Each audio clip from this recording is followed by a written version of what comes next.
Hello, my name is Dr. Dympna Kavanagh, Chief Dental Officer, and today, on World Oral Health Day, I want to speak to you about the importance of good oral health.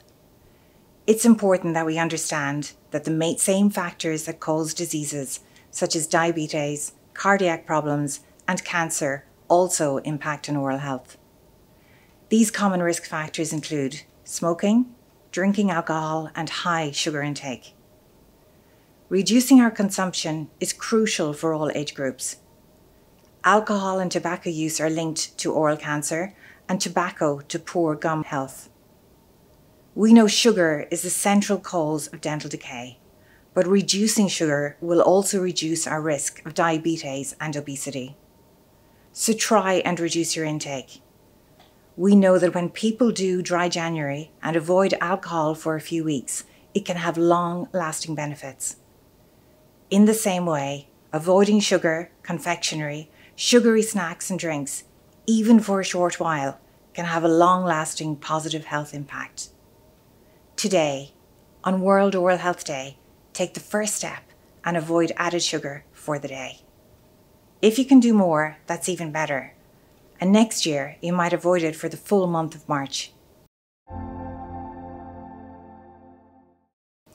It is especially important for young children to avoid snacks and soft drinks where possible in order to give them the very best start in life. We know from the Health Behaviour in School-Aged Children survey that nearly 1 in 10 children and adolescents drink soft drinks every day.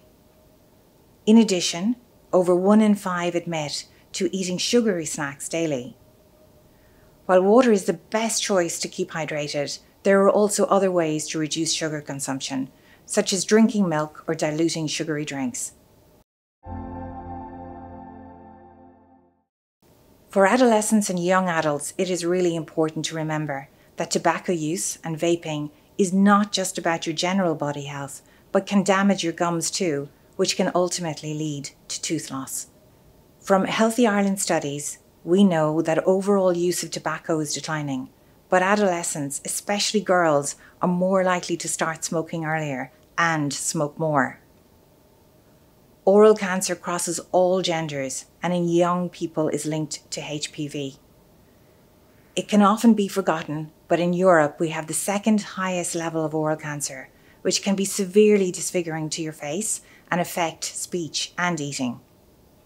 Everyone should get their HPV vaccine in their teenage years, if possible, not just to prevent cervical cancer, but also to prevent oral cancer. Nowadays, the good news is that we are more likely to retain our own teeth for a long time. 20 years ago, nearly half of over 70s had no teeth at all, and that number has thankfully reduced. Every year, we see that more and more people are holding on to their teeth, which is really good news. We know from Healthy Ireland studies that poor oral health impacts on our quality of life in later years.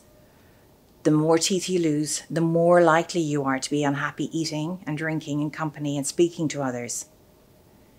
Being conscious of your appearance in this way can prevent you socialising.